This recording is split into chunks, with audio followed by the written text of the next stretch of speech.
안녕하세요. 홍성추입니다. 오늘은 잘나가던 재벌 2세에서 국적도 말소되고 쓸쓸히 타국에서 심장마비로 급서한 장진호 진로그룹 회장에 대해서 얘기해 보고자 합니다. 제 구독자 중에 한 분이 진로가 왜 망했는지에 대해 알고 싶다고 해서 주제로 삼아봤습니다. 진로는 우리나라 소주의 대명사일 뿐더러 국민 누구나 애용하고 있는 한국의 대표 주류 회사입니다. 그 알토란 같은 회사가 왜 갑자기 망했고 그 사주는 한국도 아닌 외국에서 갑자기 사망했는지에 대해 말씀드리겠습니다. 진로는 일제강점기인 1924년 평안도 용강에서 창업회장인 장학엽 회장이 술을 빚으면서 시작되었습니다. 장 창업회장은 해방뒤에도 북한에서 계속 양조공장을 운영하다가 6.25 때 남한으로 넘어와 정착 소주업계의 돌풍을 일으킵니다. 피난 시절에는 부산에서 공장을 운영했지만 1954년 휴전 이후 서울 영등포 신길동에서 본격적인 소주를 생산해 판매하기 시작합니다. 당시 회사 이름은 진로가 아니라 서광소주였습니다. 진로는 상품명이었을 뿐입니다. 어쩌면 이때부터 사실상 진로소주의 출발점이라고 해도 틀린 말은 아닐 것입니다. 창업회장의 마케팅 기법은 독특했고 대히트를 칩니다. 1960년대까지 소주 시장은 호남 지방에서 기반을 둔 사막소주가 부동의 1위를 차지하고 있을 때였습니다. 유명한 가수 남진 씨 집안이 사막소주를 운영하고 있었습니다. 장 창업회장은 북한에서 사용하던 원숭이 마스코트를 버리고 두꺼비 마스코트를 삼아 병뚜껑에 경품을 내거는 방식으로 대히트를 칩니다. 그때 금두꺼비를 찾아라라는 경품을 소주 시장에 내놓아서 돌풍을 일으킨 것입니다. 우리나라 CM송도 진로에서 처음 시작했습니다. 1959년 라디오에서 한 것입니다. 그러나 사막소주가 희석식 소주 방식을 들고 나와 고전을 합니다. 희석식은 알코올 농도가 높은 주정에 물을 타서 희석시키는 단순한 공정 방식이었습니다. 이때 주정 원료는 고구마였습니다. 지금은 고구마 대신 캄보디아에서 생산되는 타피오카가 주정 원료로 사용됩니다. 장 회장은 중류식을 고집했습니다. 중류식은 쌀을 원료로 할 뿐더러 빚는데도 시간이 많이 걸려서 희석식과는 단가면이나 모든 면에서 비교가 되지 않았습니다. 또다시 정부는 주정 원료에 쌀을 사용하지 못하도록 조치를 취합니다. 그때는 쌀이 귀할 때였습니다. 장 회장도 결국 희석식 소주로 생산 방식을 바꿉니다. 당시 또 사막 소주가 세무조사를 받는 등 정부로부터 많은 규제를 받기 시작했습니다. 이때 진로는 당연히 국내 최고의 소주 생산업체가 됩니다. 그리고 시장을 완전히 석권하게 됩니다. 진로가 이렇게 잘 팔리자 장 회장은 아예 사명도 서광소주에서 진로소주로 바꿉니다. 진로는 이후 세계 소주시장 부동의 1위를 차지하게 된 것입니다. 그러나 1975년 장 회장은 갑자기 건강이 나빠집니다. 그래서 경영 1선에서 물러나고 조카인 장익용 씨한테 기업 경영을 맡깁니다. 당시 그의 아들들은 20대라서 기업 경영을 맡기기에는 이른 나이였습니다. 장익용 회장은 나름 경영을 잘내 여러 가지 결사를 늘리는 등 승승장구합니다. 장익용 회장이 경영을 잘하자 창업 2세 회장들은 불안을 느낍니다. 창업 회장은 본부인한테 아들이 있었고 또 후처한테도 아들이 있었습니다. 주식은 이들이 사촌형인 장익용 회장보다 더 많이 보유하고 있었습니다. 30대 중반에 들어선 1984년 이 두 형제가 사촌형인 장익용 회장한테 경영권을 넘겨달라고 했습니다. 그러나 장 회장은 거절합니다. 이에 후처 소생인 나중에 진로그룹 회장이 되는 장진호 회장이 은밀히 시장에서 주식을 매집합니다. 다음 해인 1985년 이복형인 장봉용 회장과 힘을 합쳐서 사촌형인 장익용 회장을 주총에서 몰아냅니다. 진로의 구테타입니다.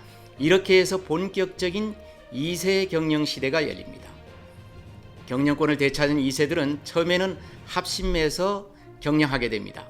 그러나 결국 장자인 장봉용 회장은 진로 발효라는 알토란 같은 회사를 가지고 분가해 나가고 차남인 장진호 회장이 진로 경영권을 장악합니다. 이때부터 장진호 회장의 독주가 시작된 것입니다. 장진호 회장은 정말 거칠 것 없이 사세를 확대합니다. 1988년에 회장에 취임하자마자 탈주류를 선언합니다. 다시 말해서 술만 판매해서는 큰 그룹이 될 수 없다고 해서 유통, 건설, 광고, 유선방송 등 그야말로 문어발식 사업을 확장해 나갑니다. 1996년에는 재계순위 10위까지 오르는 저력을 발휘합니다. 지금도 있지만 서초동 남부터미널 뒤편에 있는 진로타운도 이때 생겨난 것입니다. 그 맞은편에 있는 진로 도매센터를 만들어 거대한 유통센터를 만들기도 합니다. 이렇게 외형이 커질 때 일부 계열사는 부채가 눈덩이처럼 불어납니다.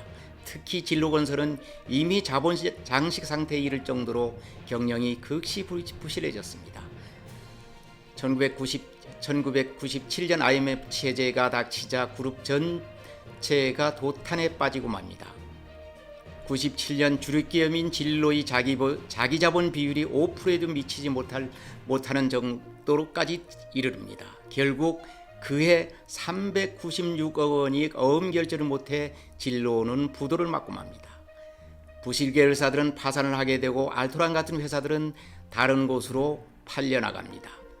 모기업인 진로는 2003년 법정관리 인가를 받아 이때까지 경영하던 장씨 집안에서 완전히 떨어져 나갑니다.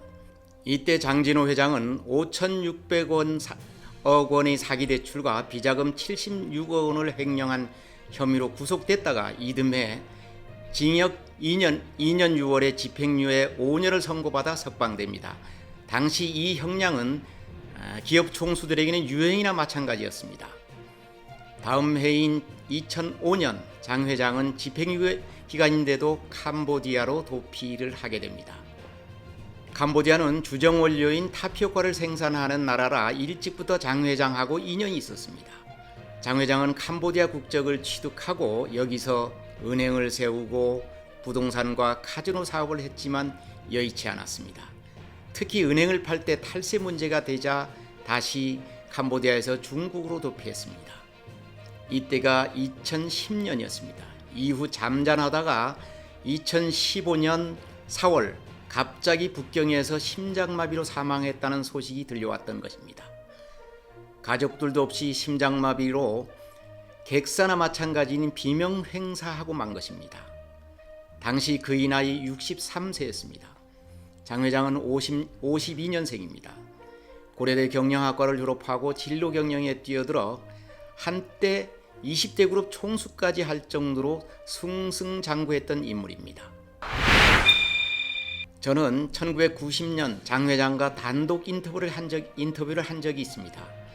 당시 장 회장은 신길동 공장부지에 대단지 아파트를 분양할 때였습니다.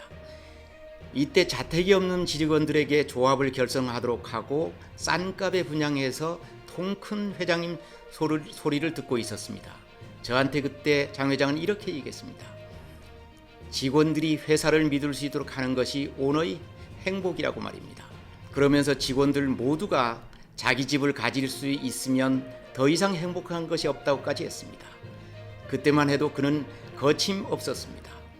직원들한테도 잘해, 직원들한테도 신망도 상당히 좋았습니다. 그런데 욕심이 과한 것일까요? 너무 일찍 샴페인을 터뜨렸는지 결국은 그 고비를 넘기지 못하고 망하고 말았습니다. 지금 곰곰이 생각해 봅니다. 진로는 왜 망했을까? 여기는 여러 가지 원인이 있었겠지만 성장 위주의 경영을 고집하면서 재벌 노름을 너무 일찍 시작한 것이 아닐까 생각도 해봅니다. 또 세계적인 금융 괴물인 골드만삭스의 농단도 한몫했다고 저는 판단하고 있습니다. 골드만삭스는 진로가 유동성이 풍부하고 흑자본인 것을 알고 장진호 회장께 접근해서 부도를 막아주겠다고 해서 컨설팅을 하겠다고 합니다. 이때 장 회장은 기업 비밀을 고스란히 골드만삭스에 넘겼고 골드만삭스는 이때 부실 채권을 대량 사들입니다. 나중에 최대 채권 기업이 됩니다. 결국 골드만삭스는 엄청난 시세 차익을 남기고 진로 채권을 팔아넘깁니다. 또 하나 눈길을 끄는 부분이 하나 있습니다. 2013년 도피 중일 때 한 월간지와 장 회장이 인터뷰한 내용입니다. 물론 당시는 억울한 심정이 있어서 그럴 수 있겠다 하지만 내용 중에는 전두환 대통령과 김대중 즉 DJ 사이에 가교 역할을 했다고 폭로합니다. 전두환 대통령이 DJ를 사형 선고했다가 풀어주고 미국으로 보낼 때 자신이 그 뒷돈을 댔다는 것입니다. 당시 김대중 대통령이 자금 줄였던 임춘원 국회의원을 통해 500억 원이 넘는 돈을 대줬다고 얘기했습니다. 임춘원 의원은 2011년 사망했습니다. 임 의원은 실제로 진로 주식을 많이 가지고 있었을 뿐만 아니라 현금 부자로 소문난 분이었습니다.